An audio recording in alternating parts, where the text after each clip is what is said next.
My name is Baudoin-Laarman. I'm a fact-checking journalist for AFP news agency, Agence France-Presse. Today I'm going to give you a presentation that's going to be very practical. So it's good that we had all the statistics on disinformation before. This is just meant to give you an idea of the lay of the land in terms of disinformation in Canada. Mind you, it's all from the perspective of my job at AFP. It's just every day I go on social media and I look around to see what people are sharing, what's true, what's not. And so I hope to give you an idea of what it looks like so that whenever you see something that might be wrong in the future, you'll be able to know that it's wrong and then tell your friends, family, readers if you're a journalist. And I'm going to give you a few tools afterwards to, what you can do when you do see disinformation and how you can verify everything. AFP is a news agency, meaning that we produce journalistic content, which we then sell to clients, which are newspapers, TV stations, radio stations, etc., around the world. Recently, a new journalistic content that we've started doing 2 years ago is fact-checking. Because Facebook has been launching partnerships with media left and right around the world to try and put some order in the false content that's going around on the platform. We write debunks in all these languages. Personally, I write in English and French because two languages in Canada. I wish I spoke more so that I could tackle more disinformation in Canada in other languages, but unfortunately that's all I can do. If you guys want to follow us, this is where I'm going to plug in the little advertising. You can follow these accounts and see what we produce. And yeah, there's a lot of journalists. Now there's maybe 40 of us who do fact-checking around the world. And the way this partnership with Facebook looks like is that we will produce content on disinformation in our respective countries. In Canada, in my case, there's me and one other guy who does it part-time. And then whenever we do fact-check something, we let Facebook know what we debunked, so that whenever whoever shared something that's wrong on Facebook gets a little notification saying, hey, look, AFP debunked this and this is what they had to say about it. And B, whoever tries to share that content in the future will get that little notification with a link to the article that we wrote, the debunking article that we wrote to tell people why what they shared was wrong or false. So, without further ado, from a very simple, basic point of view, what is disinformation? What are fake news? I don't use the word fake news too much. We shouldn't. We should prefer disinformation. I put this here because, it speaks to people more. It's the word that we see that we hear on TV and that we see in newspapers. But disinformation is really a better way to put it. At the heart of it, at least from the way. In the narrow sense, the way I do it in work, it's really anything that has something that's factually inaccurate in it. It's not, it doesn't, misleading statements, intellectual dishonesty, opinions, subjective statements, that's also disinformation, but it's hard to debunk it because at the end of the day, in a way, everyone's entitled to an opinion, and if it's wrong, but it's an opinion, at least it's not our job as fact-checkers to censor people. But this is all more meta. But today I will be focusing on things that are factually wrong, just to keep it simple and not get bogged down in the more philosophical details of on what is propaganda, fake news, and all that. So in Canada, what does it look like? There are many themes that people will talk about. I chose these 4 here because they do come back a lot. The first one, I made this 2 months ago. The first one you don't hear about that much anymore, but it's still relevant. I don't know if you guys have heard about the yellow vests. They were very present in Alberta mainly, but I think maybe here as well. They did that convoy to Ottawa back in February. And so from November until April, there was a lot of disinformation about this UN migration compact because of them. One of their main things was that they wanted this UN pact that Canada signed to be repealed. So basically what happened is in December 2018, Canada and many other countries signed the compact on the UN migration compact. And the idea was it was very simple, very UN. The idea was to regulate migration flows in the world. And because it was very UN, it meant that at the end of the day, the pact didn't mean that much. There's not much that came out of it. It was just like talk, if I'm going to be, honest. But a lot of people started spreading the idea that this by signing this compact on migration, Canada was actually giving up its sovereignty over its border, and that the UN could just force Canada to accept millions and millions of migrants. And so this is one of the more egregious examples of disinformation that I saw. They were saying that the UN was going to resettle 245 million migrants by 2030 in Canada, which is just ridiculous. I don't think there are even that many. Oh yeah, no, there is a reason. So, by the way, pardon me, I'm a bit all over the place. If you have any questions, if I go too fast, let me know. So what's in disinformation, there's always like an element of truth at the heart of it, right? So it's true that Canada signed the Global Compact on Migration, and this number doesn't come out of nowhere. It's like I think it's like the UN's official number on how many migrants there are in the world. And by migrants, they mean anyone living outside of the country where they were born, which might be a lot of us in this room, I don't know. So I would be a migrant by this definition. So yeah, like the disinformation, like so many people like shared this thing and other little memes in Canada on this topic that Andrew Scheer eventually promised that he would get out of the UN Compact on Migration, which is kind of crazy. Like you imagine, like so many people shared this online that it became logical for a politician to like include this in a campaign. He doesn't talk about it so much anymore. I haven't heard much about it, but it's just interesting to see all the path that this hoax has traveled. Another big one is the carbon tax. Well, there's a lot of things that are being said about the carbon tax. Because it's not that easy of a policy, it's very easy to disinform because there's a lot of numbers, it changes by province. There's now federal rules that apply to the recalcitrant provinces. Can you say recalcitrant in English? Yeah, okay, good.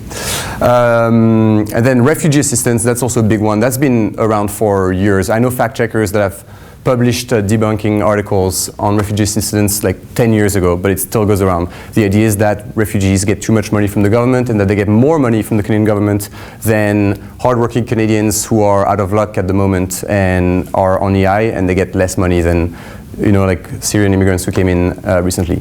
Not true.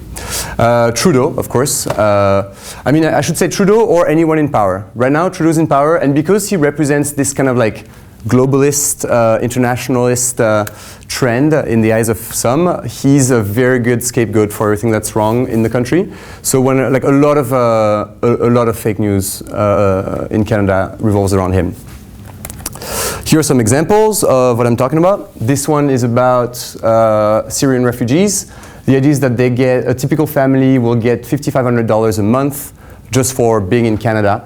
And that's much more than pensioners. It's often they compare with like either vets, pensioners, or unemployed Canadians, and they'll just compare these three groups with a refugee family and say, look, they're getting more than our own citizens. It's not true. In this case, if you wanted to debunk this, it would be kind of tough because you'd have to go and see every province and see how they give money to refugees. Because they all give the systems are similar in every province, but they all give different amounts. Like for example, in Eastern Canada, you get a special allowance to buy warm clothes because it's so cold. You get in at the airport, they give you like $300 for your family, go buy some boots, jackets, etc.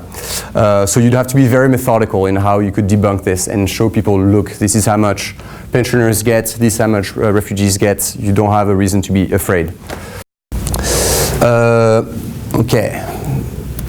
Kind of off topic for now, but just to make sure that we're on the same page on what's debunkable, what can be fact-checked, I have a little video activity.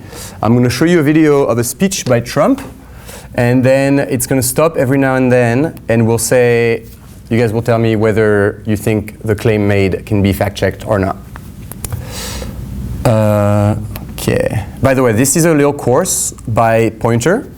Pointer is like, I don't really know how to describe them, but they're an organization that does a lot of work on like disinformation, online training, and all that. And you can do this entire little course here. What's it called? Hands-on fact-checking, a short course. It's all free. So see, you have like several little modules here on the left, and you can do all this for free. We're just going to do one exercise. And but yeah, if you're interested, let me know. I can give you more information on it. Begin by expressing my appreciation to every leader in this room who has offered assistance and aid. The American people are strong and resilient, and they will emerge from these hardships more determined than ever before.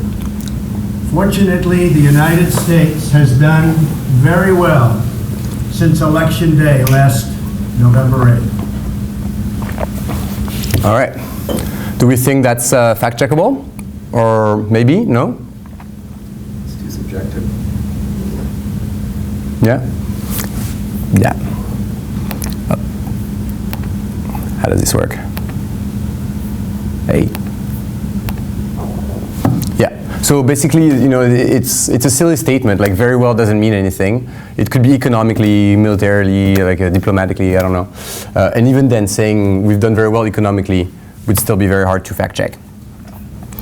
Moving on. The stock market is at an all-time high, a record. Yes. What do you think? Yeah, definitely. It's definitely like you can get numbers on that. So in this case, they tell you there. So you can go and see the historical data for the Dow Jones. And that's how you could debunk this.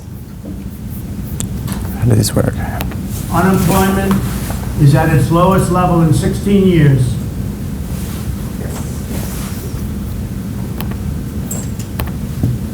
You guys are too good. And because of our regulatory and other reforms, we have more people working in the United States today than ever before. Yeah? Yes, no? I think this one's a maybe, yeah. Yeah. Because that's a big one. In disinformation, often people will say, this thing's happening, and the fact itself is true, but they'll say it's because of that, and then that will not be true. Or just, like they say, you can't attribute it to a certain cause. So that's like, actually in Canada, because disinformation tends to be a bit more subtle than elsewhere, often you'll get things like that, where it's like, well, the fact is true, but the causation's not there, the causality, whichever. They would find that, like, there's like, I think this is sort of the heart of most academic exercises, because they're always looking for causality, and you're always looking to isolate those one or two variables that are deriving causality, but a lot of times there's a lot of correlating factors which kind of muddy the issue. So this becomes a perfect ground for. Mm-hmm. You just mentioned that disinformation in Canada is more subtle than elsewhere. What makes you say that?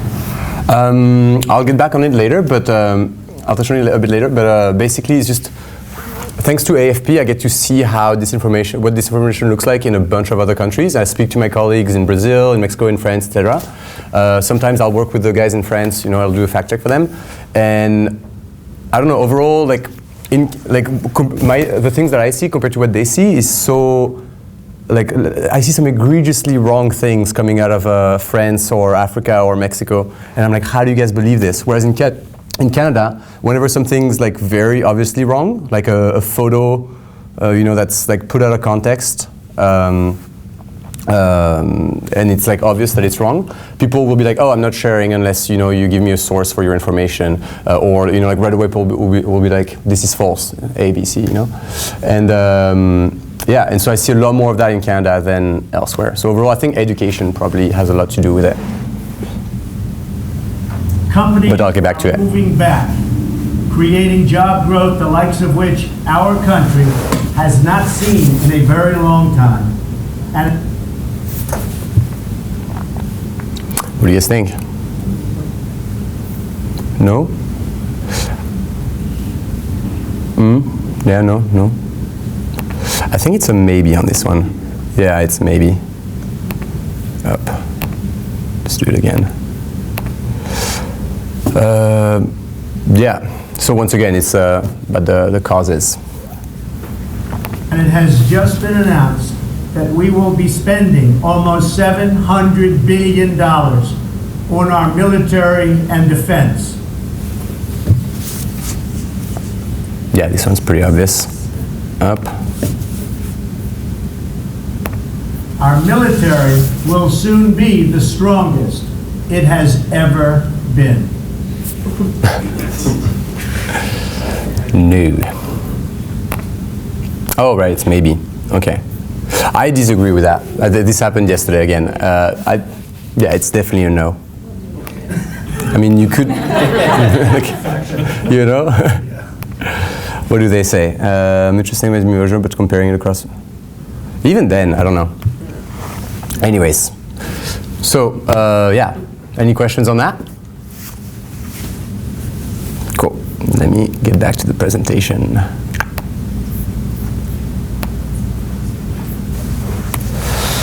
Motives for disinformation in Canada, or in general. Once again, this is from my personal observations in my work. These are the motives that I see, or sometimes maybe assume. It's not that scientific, but this is what I believe drives people to share disinformation. One that we don't talk about very much, we're always talking about Trump, politics and all that. One of them is like clickbait. People are just looking to generate clicks for their website or get attention from online users, just gain popularity online, blah, blah, blah, by sharing nice content. Sometimes they don't even realize, honestly. But so those are like relatively, I would think, innocuous for democracy. This is one that was shared like millions of times, and a good example of that. It was a nice little story about, like an elephant that saw a lioness with her lion cub about to cross a road, but the road was too hot for the lion cub to cross, and the lioness was too tired or something to carry it. So the trunk very nicely decided to, pick up the lion cub and, bring it across the road. And, it's so nice, it's such a nice story. Everyone wanted to share it. It's cute. I don't think it threatens democracy directly, but it's still disinformation because what happened actually is these are 3 different images, one of a lion cub, one of a lioness, and one of the elephants that were brought together. I think the one of the elephant is the one that had the background in it. But anyways, it's pretty well done. Like honestly, when I saw it, I just like saw it. I was like, oh, that's cute, and then I went on. But like my colleagues in France were the ones who debunked it, and actually to this date, like it's probably one of the most read articles that we've ever done. Sadly, kind of. But anyways, that's how it is. These usually get a lot more drive than political fake news. Political fake news tend to be like, they have to be somewhat timely, and so because of that, they can't last for that long, whereas these can live on the internet forever, and I'm sure that I will see many examples of this one in the years to come. 2, political. This is the one that we always talk about. This is the one that we're probably here for. The idea is to push a certain agenda, influence citizens, like conception of the world, so that they might vote a certain way. It might influence the way politicians speak. As we said, Andrew Scheer, talking about the Global Compact on Migration. That's the GCM here. That's a good example of that. It erodes trust in the media, in certain institutions. It's not good. Common themes in Canada include refugees, Islam, the government in place, and climate change. Kind of touched on that earlier. This one's interesting. As I was saying earlier, there's always an element of truth to disinformation, and this one, but it doesn't always make sense, Like this one uses several numbers, which make it seem kind of legit, and like there was some research done. But if you actually read this entire sentence, this entire statement, it doesn't make any sense. So it says the million jobs that Trudeau says he created ended up being only 6,600, and then we forget that, and we just go on to say, over the past 4 years, Trudeau brought in 500,000 immigrants, resulting in a net job loss of blah, blah, blah, not including the 100,000 jobs lost in the oil sector. Like, there are so many elements here that shouldn't be together. It doesn't make any sense, but clearly, he's sharing an article, but like, there's an emotion that's there, and people, I think, pick up on that emotion. Is he pulling the content from that article? Yeah. So the post-millennial, they're like a hyper-party, you've probably heard about them. They're hyper-partisan media, online media. I've actually never managed to debunk them because the narrow definition that we have of disinformation means that they're always factually correct. So I've never managed to find any of their articles that I could debunk. In this case, if you're interested, so the only, like this article here, the only part of it that's connected to the statement above is the 6,600 jobs. So basically, the Post-Millennial wrote about an investigation by a media called Blacklock's Reporter. They're kind of like a weird libertarian investigative media that really hates the government and there's a lot of like access to information requests in order to write articles. And honestly, like their job's pretty good. It's just that their motivation is kind of strange. But anyways, they found out this like this scam that the Liberal government pulled, where the Liberals said they created 50,000 jobs thanks to a program where they basically gave a bunch of money to different companies in Canada. And as it turned out, it was 50,000 jobs created and maintained. So basically by giving money to some companies, they didn't have to cut jobs. But there were only 6,600 jobs that were actually created. So that's where this number comes from.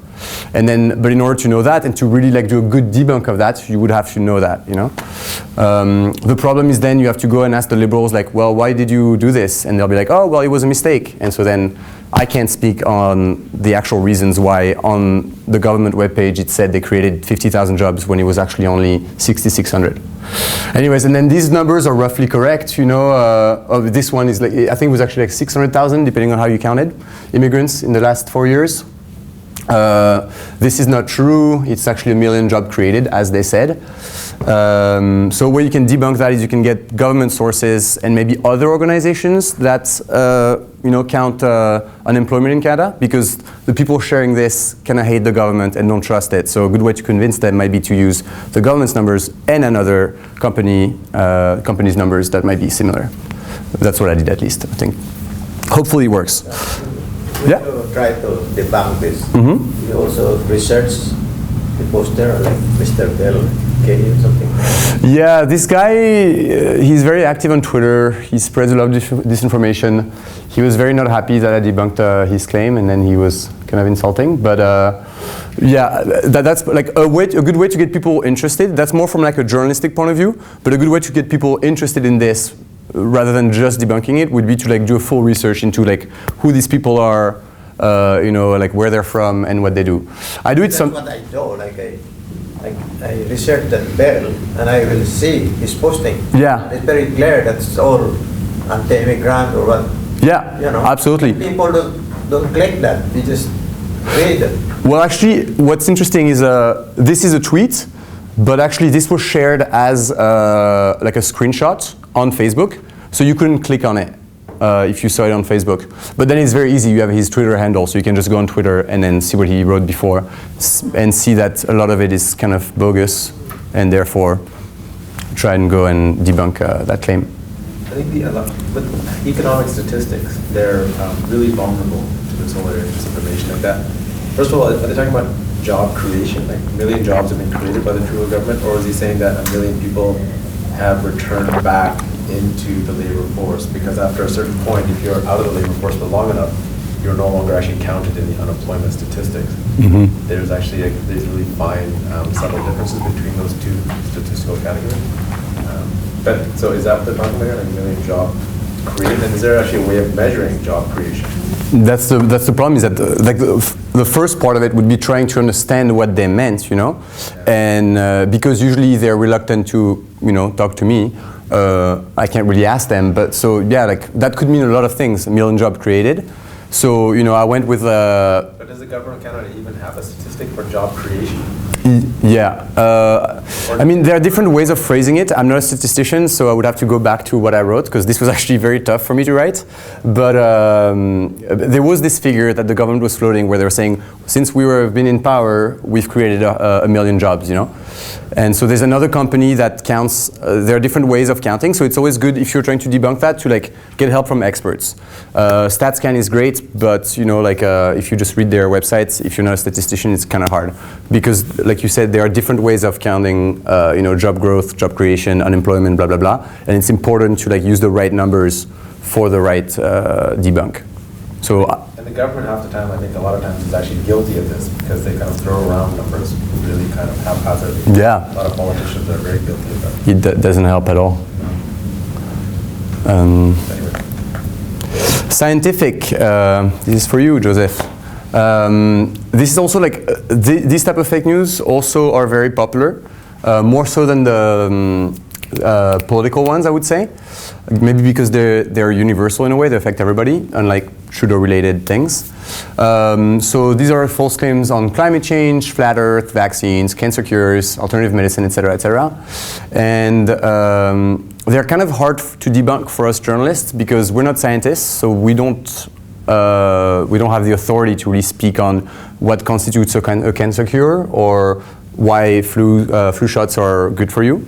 Like, I don't see why people should believe me more than anyone else. So it's important to always, find the right authority on these and get them to speak for you. It also means that you can only tackle some of this kind of disinformation because some of them might just say, well, vaccines are bad, and that's kind of subjective. And for me to make a point why you should get vaccinated, that's a whole maybe more of a scientific endeavor to to show why vaccines work. But so some of them, so if you choose your target carefully, some of them you can debunk, such as this one, because it specifically says that what is supposed to be in flu shots. You can actually tackle that because it's very nice in Canada. Every year, the government releases all the flu shots that have been approved for that year, and they're very specific, their exact composition. So you can know exactly what's in each. And so, for example, mercury. So once again, there's always an element of truth. Mercury, that's not true. There's no mercury in flu shots, but there's a thing called thimerosal, I think, and it's somewhat linked to mercury. I didn't do all the research, but it's important to tell people why these people might have been wrong. I try and always I think it works better to pretend like it was an honest mistake on the part of the posters, because then it shows that you're not just trying to stick it to them. But once again, we all have a different way of tackling disinformation. Formats of disinformation in Canada. The one that I see the most all the time these days is memes. It's nice, memes, can really convey a very specific idea in just a few seconds, for a very specific audience. So it's very convenient in that sense.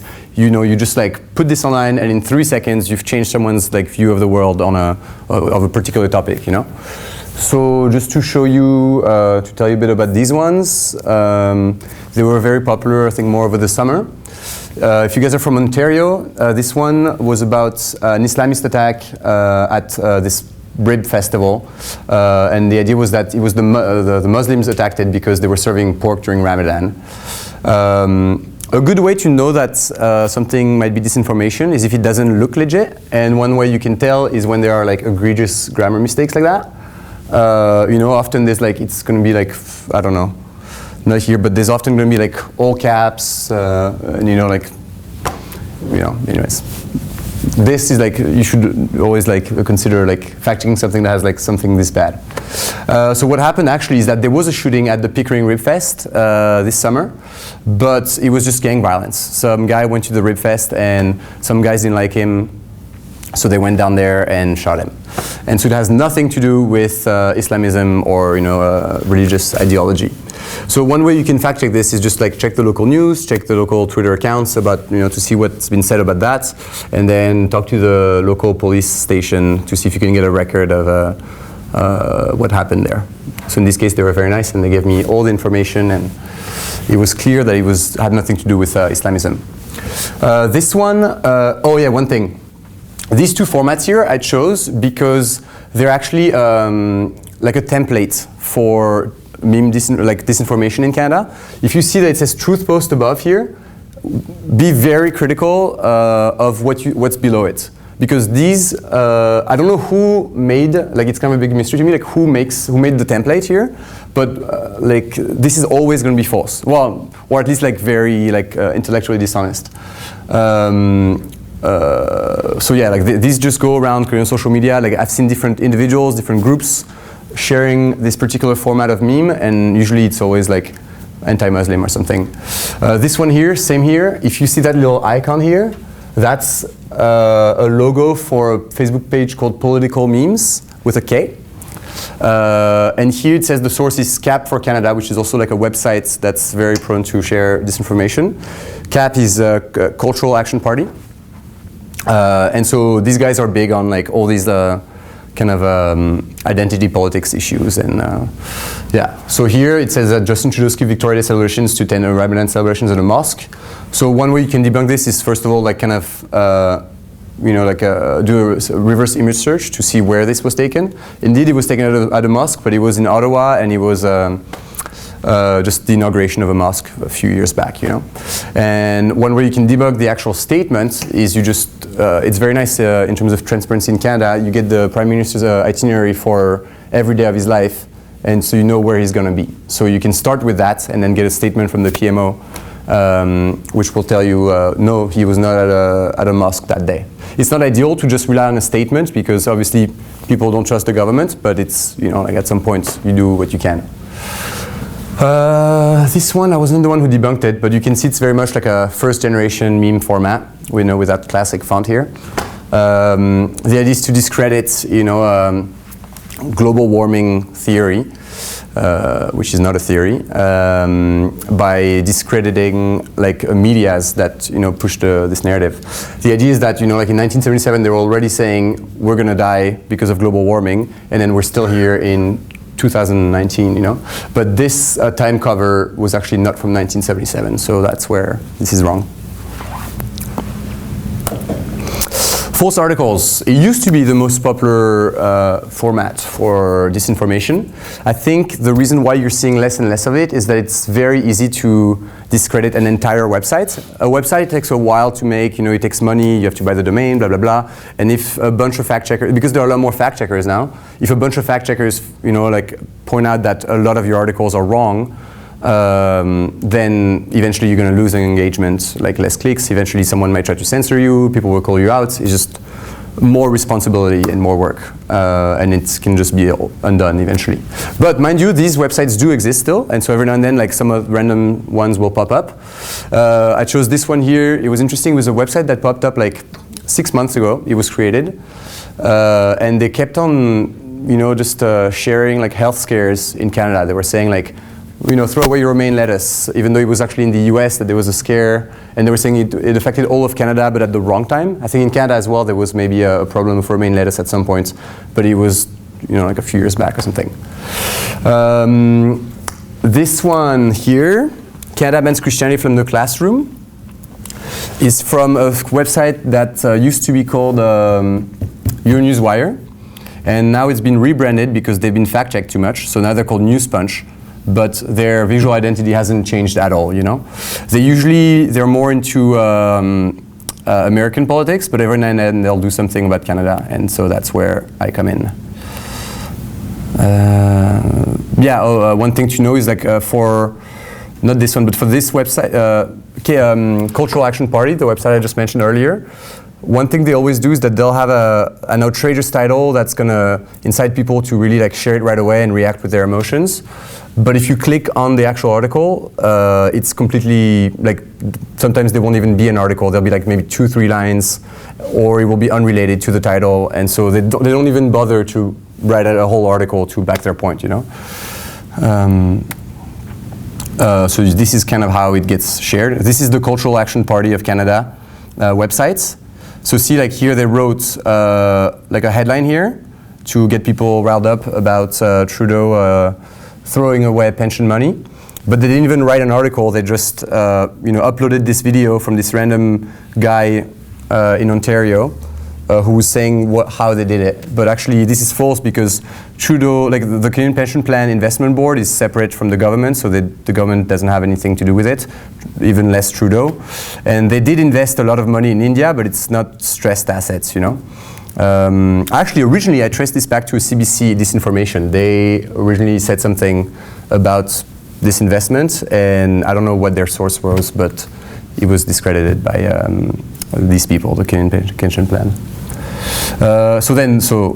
These people will just, you know, share this article, and then others will share the article like this on Facebook, and that's how it starts, even though there's actually no basis for this piece of disinformation other than this guy here. Fabricated or altered visual content. This is when you just take an existing piece of you know, visual media and you just present it in a different context, or you just like alter it just a little bit so that you can change the meaning. You can, you know, sometimes you can just zoom in and that's enough. Like in this case, this was like a bigger photo of Trudeau. You don't really know what it's about. But it looks vaguely Islamic, you know, if you're kind of ignorant. You know, it's like a Lawrence of Arabia style, like a thing that he's wearing there. So you give people a little quote next to it. And now people think that Trudeau is actually Muslim. So what you can do here is, first of all, fact check this, because they give you a specific date. So where was Trudeau on August 26, 2016? You can see on the Parliament website that there are videos from all the press conferences that he did that day, and he was just talking to some workers in Saguenay-Lac-Saint-Jean, and he didn't mention anything about Islam. So clearly, he never actually said that, or privately, and I don't know how people would know that. And then more interestingly, for this visual content here, if you do a reverse image search, actually, if I can get a show of hands, does anyone know how to do a reverse image search here? Yes, no, maybe? Okay. I'll talk about it later. But basically, if you, so a good way to verify altered visual content is to do a reverse image search of it on Google. It will show you every time this particular visual content has appeared online. So you can find the origin of it. But if you were to search this image here on Google, it wouldn't appear anywhere. Why? Because it's been flipped before it was cropped. So someone, let's see, yeah. So this is the one, the photo that was flipped. This is the original. So of course, a reverse image search isn't going to show this image because it doesn't exist anywhere else. Like only these people flipped it in order to use it in this case, in this context. So if you happen to make a reverse image search that doesn't show anything, then you should flip it online. You can just type in like a image flip online tool, whatever, and you can do it for free. And then you re-enter it on Google, and then you will find the original one. Even if you only have Trudeau's head here, like we do, it's enough. And so it turns out that Trudeau dressed up as the pilot from The Little Prince with his son for Halloween, like 3 years ago. And that's that. Another altered visual content here is this fake. This is not actually affiliated to the Conservatives. It's like a fake Twitter account. But they were sharing this photo of Ryan Reynolds holding this T-shirt that's quite political. And so this was interesting because originally this was not even Ryan Reynolds. It was just like some country music artist from the US who was holding a T-shirt that said something completely different. But because it's so perfect, this image was used in so many different contexts because you can just take anyone's head and put it here and then write your message here. So actually, originally people were sharing this altered image of the American country music artist just to make money on T-shirts. They would try and like sell T-shirts by putting some celebrity's head and then their T-shirt that they wanted to sell here. But here, because it's like an appeal to authority, like people like Ryan Reynolds, if Ryan Reynolds, is anti-liberal, maybe, maybe there's something about it. But it's got nothing to do with it. He never said anything about the liberals. He's not that political online, so. A video that was just slowed down to make Nancy Pelosi look like she was drunk. House Speaker Nancy Pelosi has a lot on her plate. Leading the House of Representatives, quelling factions in her own party, going head-to-head with President Trump. She's a favorite target of Republicans, and also the alt-right. Recent videos circulating online have been manipulated to make the Congresswoman's words sound sluggish and slurred. This video, posted by the Politics Watchdog Facebook page, has more than 28,000 shares and 1.2 million views. It shows Pelosi speaking at the Center for American Progress Ideas Conference on May 22nd. But when compared to the Washington Post's verified feed of the same event, it is clear the Facebook video is playing at 75% of the original speed. We want to give this president the opportunity to do something historic for our country. We want to give this president the opportunity to do something historic for our country. See, so you don't even have to do that much. You can just slow down the video, and that's enough to share the wrong idea of what actually happened there.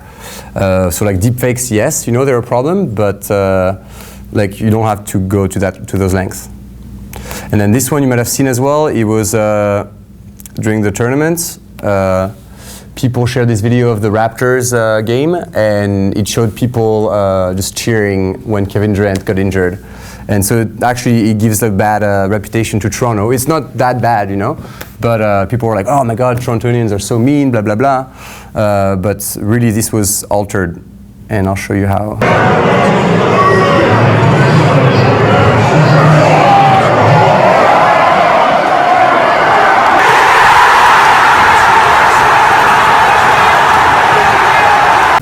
So this is a bit more elaborate, but basically, originally these guys are all soccer fans in the UK, in some smaller city, and they were all watching the game, and their team won, or scored, rather, and that's why they're all erupting in joy, you know?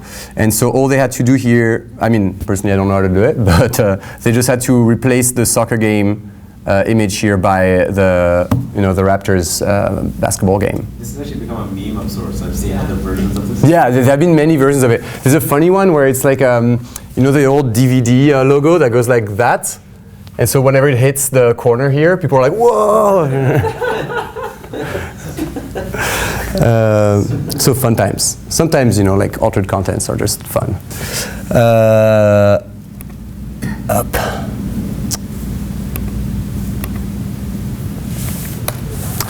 Out of context. You don't even have to, you know, alter visual content to, you know, have it send the wrong message. This is a bit more like egregious in terms of like how fake it is, false it is rather. It was shared in Quebec, although this guy is originally from France. And so it's just images of like people breaking a statue of Christ. And they're saying, oh, look at that. These are Muslim refugees in Sweden breaking into a church and breaking the statue of Christ. Look at how ungrateful they are, blah, blah, blah. But actually, this has nothing to do with Muslims or refugees or Sweden, because these guys are just protesters in Santiago de Chile. And like a fraction of some protesters at like a pro-abortion march or whatever decided to break into a church and do that. Like, I don't know how things got so out of hand. But anyways, it's important to know that they are probably Christians themselves and have like nothing to do with refugees. So one way you can, like this was actually extremely easy to debunk. You just do a simple reverse image search, which I will show you how to do later. And then like the third Google result was a newspaper article talking about, you know, like how this happened, you know, and they were saying, this happened at that church, you know, like the protest happened and then some people went into a church and they did this. So, you know, if you want to write a nice article to debunk this, you can, you know, like first of all find the original photos and the original context. And then if you can just go on Google Street View and find that church here and then show people like a bigger version of the, you know, of the context where you can see the whole church and that it's actually in Santiago. This is relatively rare in Canada because it's so obvious. I mean, it's not obvious, but usually it's more subtle, I would say. What happens is that in Quebec, people tend to use some disinformation that's from France, just because of linguistic proximity. And so that's why sometimes they have like stuff that's more outrageous than in English Canada. Ramadan. This is a false video, just, you know, last one for the road. How do I do this?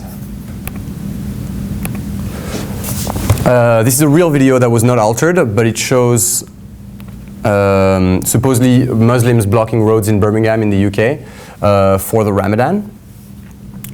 But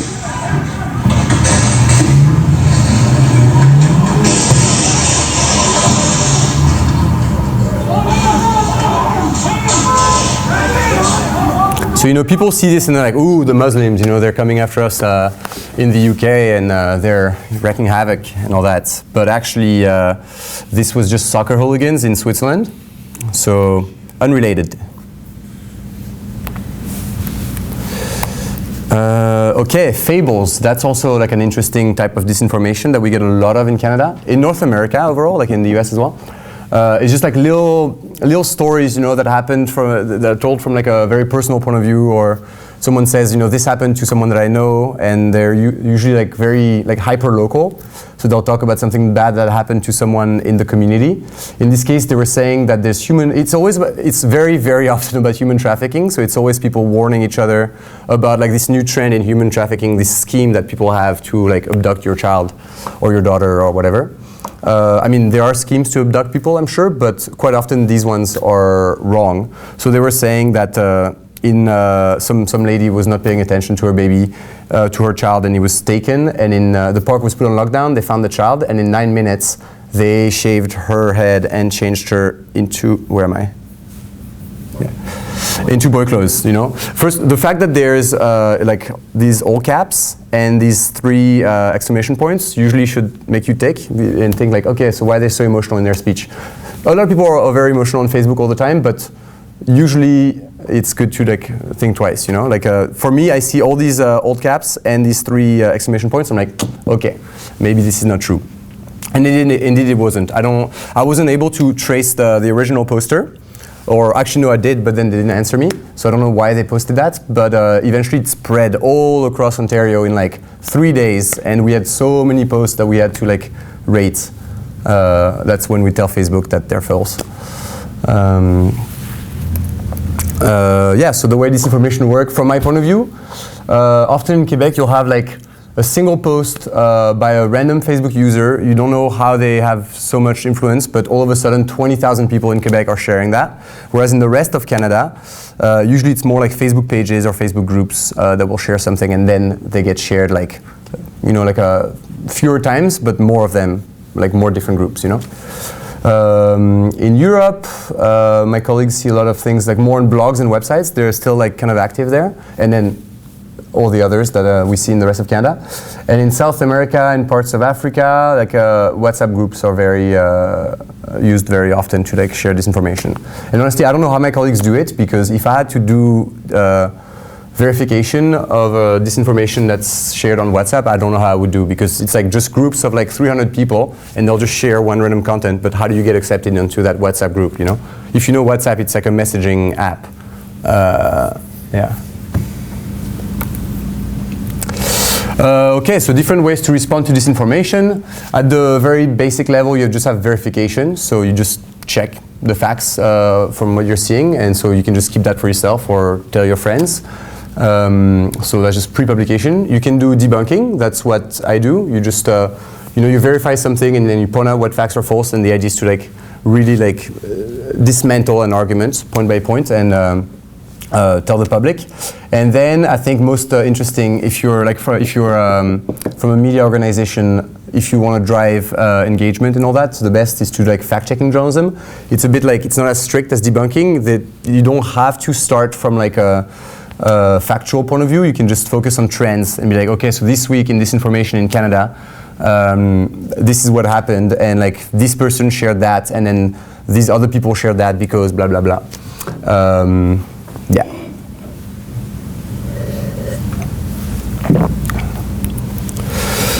Okay, so I'm going to focus on debunking because that's what I do. So if you see something that's wrong, how can you debunk it? You first want to identify an authority on the fact that's being told. So we were talking about jobs earlier. I'm definitely not the authority on the facts. So, oh, this is fallen way down. I'm definitely not an authority on unemployment and all that. So I want to speak to like a statistician, an economist, anyone who might be able to you know, like shed some light on a particular fact. The more the merrier. If you have more sources, you can convince people more of like the objectivity of your reporting. Then, you know, you contextualize visual content by doing like a reverse image search is the like, you know, 101 contextualization. And then you can you'll have a lot of disinformation in Canada, especially about particular laws that have just been passed or that are about to be passed. So it's important, like people will have like the wrong idea of what a particular law is going to do. So it's important to like go and see like the legislation, you know, and clarify with like a legal expert, you know, like what this policy is going to do, what this law is going to do, and like sometimes you'll have like people wrongly reporting on a particular judicial case. So you can verify all these. I'll show you some resources. But first, I'm just I put this in here just because to be more timely. This is the kind of election disinformation that we get. I was saying earlier to you, Jagdish, that lately, like both parties have been accusing each other of having a secret agenda. And so the parties have been kind of like driving that, and then like supporters just share this.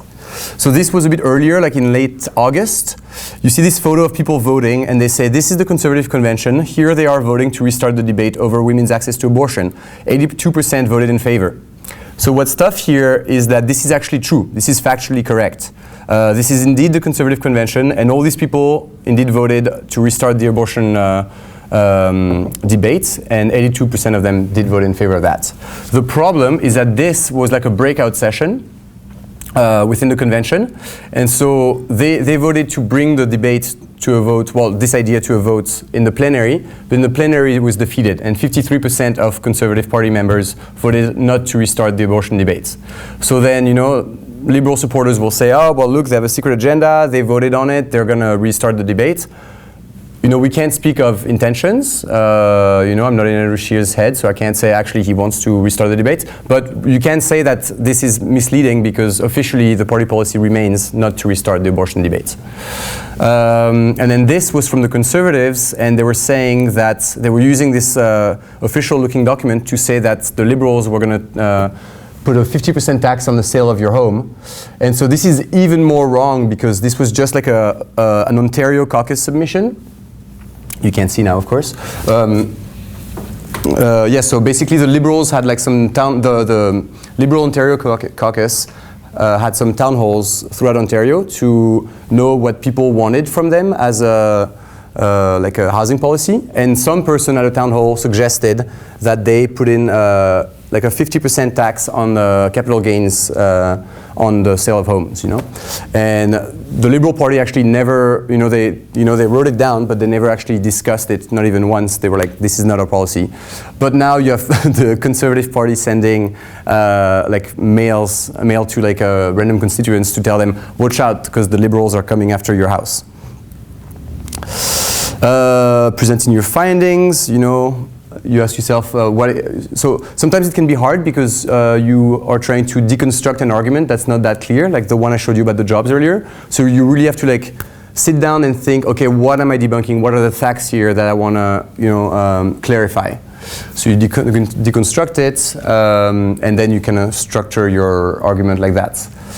You don't want to just repeat this information. This is important. If you're going to tell people that something's wrong, don't start like the first thing that the reader should read is that no, this is not true. Even if it's a boring title, it's kind of the annoying thing with debunking is that it's not that appealing as a format, like even like a style for writing, it's kind of dry. But there have been studies that have shown that basically if you just repeat, like if people read the false news that you're trying to debunk first, somewhere in their brain there's going to be some validation of that claim. So you really want to like make sure that you have like visuals over the fake news. If it's a photo, just be like false in big red letters. You can make it look nicer if you can, but yeah, that's kind of annoying, but that's just how it is. It's human brain. It also works better if you avoid commentary on those who shared. If you're like, these ignorant people from Alberta, the conservative supporters, they're so stupid they shared this. You're not really doing society any favor, So stick to the facts, be like, okay, this is wrong because ABC, and that's it. Tools for fact checkers. Institutional resources, Canly. I don't know if you know Canly. It's so great. There's like all the legal cases, laws, anything that has to do with the law in Canada usually can be traced to this database, and it's available for free. We're very lucky. I think lawyers in the US, when they want something like that, they have to pay like $1,000 a year or something. And for us, it's all available for free. So if someone's saying, there's this case of this person who did, this terrorist act that was committed in Toronto, you can, go and see the judgment on what they're saying was a terrorist act and see if actually there were charges for terrorism, and that's great. StatScan, it's great. It's almost too great because there's so much information. If you're trying to use it for debunk, sometimes do try and call them. They're very nice. They're not the fastest at answering, but call them. Be like, hey, I'm looking for this. Which one of your graphs is the best one for me? Because otherwise, unless you're a statistician, it can be really, really complicated. But they can have nice things where you can really put in. You can choose what information you want and just do a little mix and match, like a pick and choose. And then you can have exactly what you're looking for your article. The Library of Parliament, so great. We're very lucky to live in Canada because we have all these resources that are just, full transparency on our democracy. Most things that happen in the Senate or in the House of Commons will be on Parlinfo. Like every time someone's talking in the House of Commons, every time someone's like mentioning anything in a commission about a particular law, you can have access to most of that on Parlinfo. It can be a little bit complicated, but you can always call them as well. Like they're very nice. They're media section, but it's overall easier than StatScan. CrowdTangle. It's very nice for finding stories on disinformation, and it's very nice for getting some context on who's sharing what. So the two things that you can do is this part, the social media monitoring, you have to pay for. But it allows you to make lists of certain individuals or Facebook groups, Facebook pages that you think are likely to share disinformation. And so you make lists of those, and whenever they have posts that are overperforming on Facebook, you get a little email digest that tells you right away, like, these people shared that. Then the second thing that I use it for is to find out who shares what. I'll show you how that works right now. So if I go to NewsPunch, for example, I'll click on this random article here. See, I downloaded the CrowdTangle plugin. This one is free, so you already have it. You can also delete it if you want. It's free, and if you just click here, it's gonna tell you, like, right now it's searching. Oh, fuck.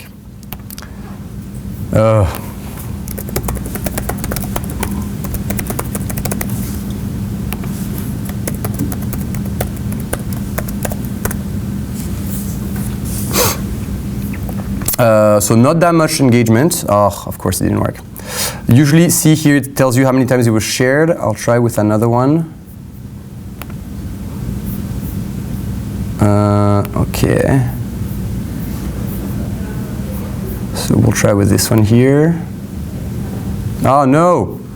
Okay, sometimes it won't work, but usually basically what you're going to see here normally is all the groups, Facebook pages that have shared it, which is very nice because you can see who were the first ones, which ones got most engagement. So if you're writing an article, it's quite nice as well. See here, you can see.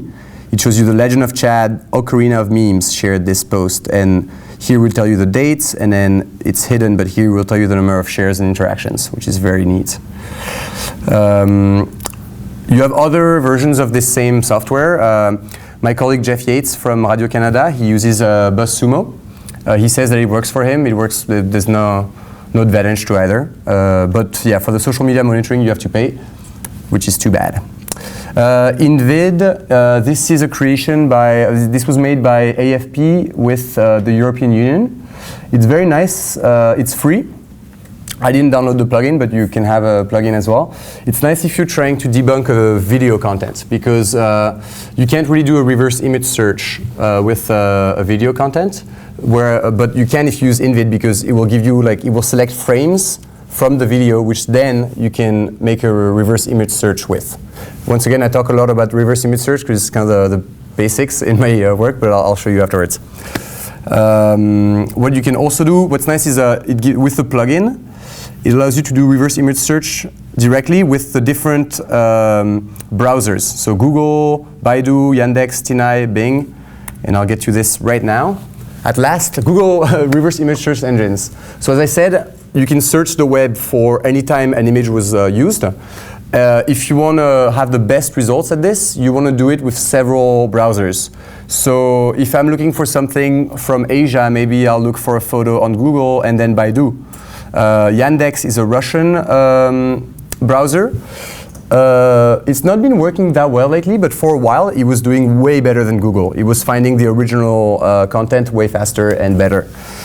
Sometimes Tinai works best, so it's nice. It's good if you can't find the original visual content that you're looking for.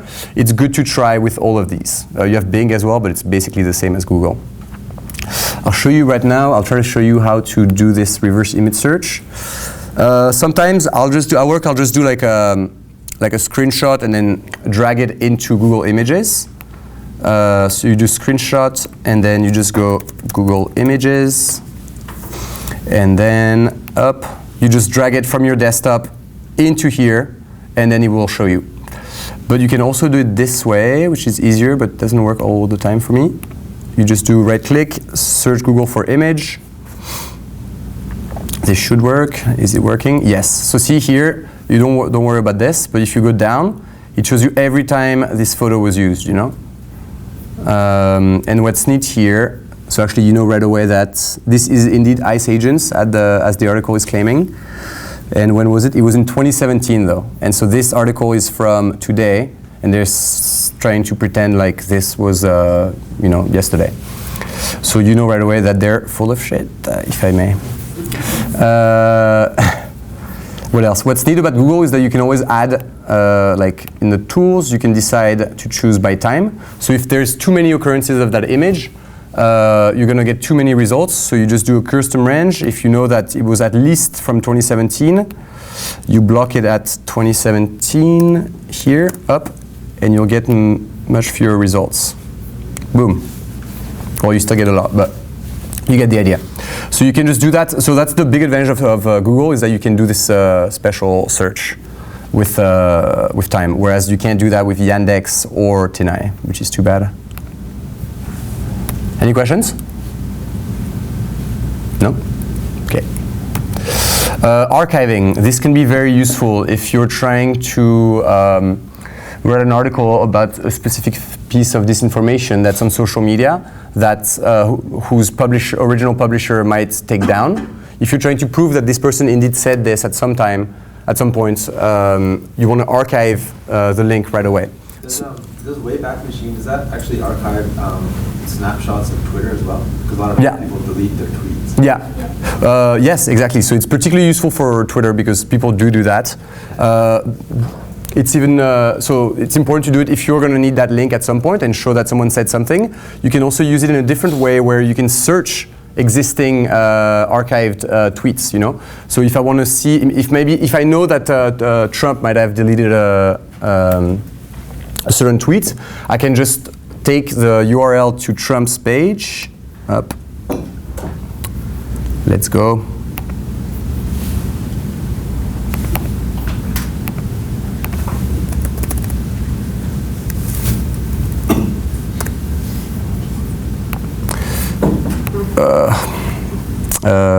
Donald Trump. Okay, so I can just take the URL for his page here and then go to Wayback Machine. I'll just plug in the thing here, and this will search for any screenshots. Oh no. No. Sorry guys.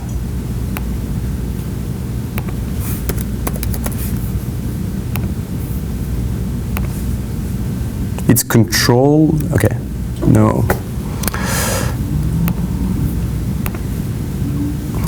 There, okay. So I'll search the database for it.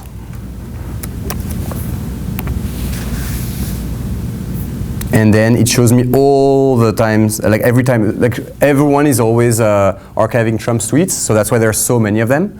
But see, like per day, you can see, if you think that on March 1, if you know that on March 1 he said something and then on Twitter and then he deleted it, you just go to March 1st, and then you have every time, at all these hours, someone took a screenshot of Trump's Twitter page. So it's very neat if someone says that he didn't say something.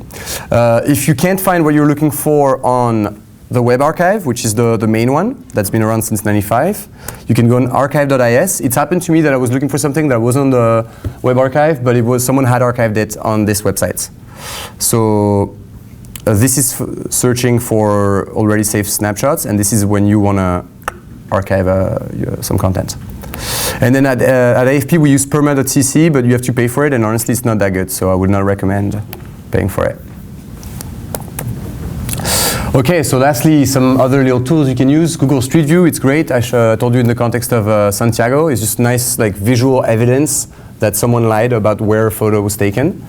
Google Translate is very nice if you're dealing with something. If you know that someone's saying something happened in a certain country, but you actually know it happened in another, just type in, like search like local press for articles on what you're looking for.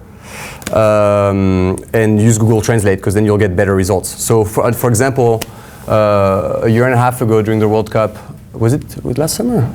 No, yeah, it was the summer before. Last summer during the World Cup, there were a lot of fake photos of the Croatian president in a bikini.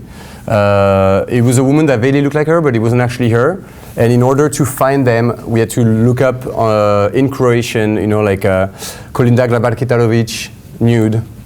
And then we eventually found like because we were just going around in circles, and we found that actually it was some poor Czech woman from Prague whose husband had uploaded photos on his Google accounts, and then people stole that, and then he went through like some dirty websites, and then people were saying, oh, look, it's the president of Croatia, because everyone knew about her during the World Cup. Don't worry about map checking. Spatula allows you to scrape comments on Instagram posts. So if you have thousands of them and you're looking for like a trend or something, or like a particular person who said something in particular, you can just use Spatula on that, and it will give you a nice little like Excel file, a file that has all the comments, which you can then like word search for what you're looking for. YouTube GeoFind is very neat. It's like a nice, like a visually appealing website where you can search like who posted what and from where on YouTube. It doesn't work for every video, but it can be pretty neat if you're trying to determine who posted something and like where they were, you know. Comments, it's not cheating. You know, if you're looking to find the truth, quite often someone has already figured it out and they've said it in the comments. So it's worth checking some of the comments at least, you know, for what others have said. It might, you know, give you a good clue as to what actually happened. Page source code, it's nice if you're looking at a specific website, like let's see NewsPunch. Like it contains some information sometimes, not always, but you just do like right click and then view page source. And so here you have the code, and usually will tell you, not always, but usually will tell you like when the page was created. How do you do find? Yeah. Anyways, I'm not going to do this right now because I'm actually not that good at it, but you can find some information in there, and it's helped me sometimes. What was the next one? Domain intelligence tools. These are even nicer. If you take this domain here up and you go to you go to whois, and then you can go here, enter that domain, and then if you're lucky, you will get to know, like, you will always know how old it is, but sometimes you might know exactly who the person who registered that domain is. These people aren't stupid, so they use the registrar. So you get an IP location that's actually just the registrars, but sometimes you'll have an actual name and address here. Like once I found there was a guy who was spreading a lot of disinformation from his basement in Saskatchewan, and if you looked at his website, he had his name, address, and even phone number, I think, on here, you know. But you're rarely that lucky, but it's worth a try, you know. It's always about trial and error if you're trying to do this. It's from the University of Indiana, and they have this tool called the Baudometer, and it will tell you like the chances of a Twitter account being a bot or not. So that's convenient. White pages, it sounds stupid to say, but a lot of people don't realize that their phone number is on white pages. So if you have like their name from Facebook and you're trying to contact them, you know, it might be worth it to give it a shot, you know, like it works. LinkedIn, also very nice for getting information, for like your investigation and all that. And of course, persistence. Yeah, so that's your inspirational quote for the day. There you go. That's all from me today. Any questions? Question about complaining to Facebook. When I fact check and I complain to Facebook saying it's irrelevant, this is blah blah blah, nothing happens. You mean you've complained to Facebook in the past and they haven't answered? No, they didn't answer, but you know, they have the standard, you know, like options. You know, why are you complaining about this site or this poster? It's a spam or. But I don't know if anything actually happens. My complaint or. I don't know. I don't work for Facebook. I know that they get a lot of complaints, so I assume that it might take a while. But usually they don't really do that much. Like they don't really.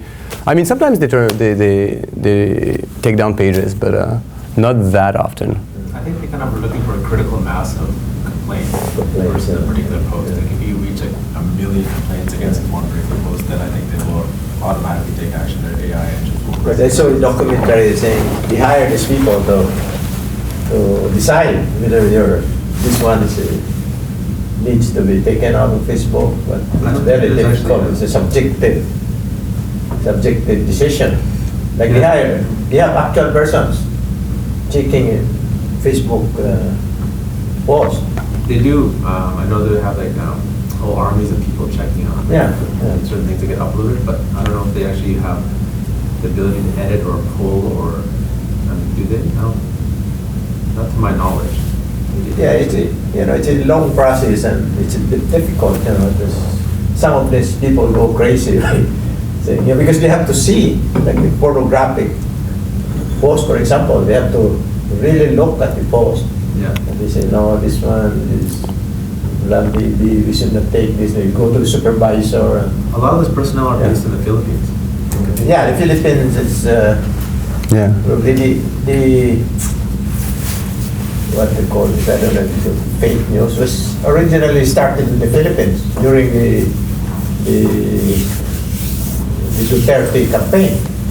Facebook Analytica has an article on this. They tested it in the Philippines.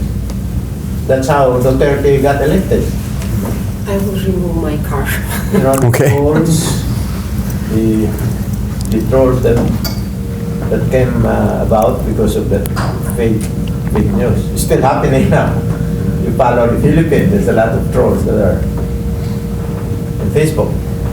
It's hard to control it. So we need more fact checkers. Huh?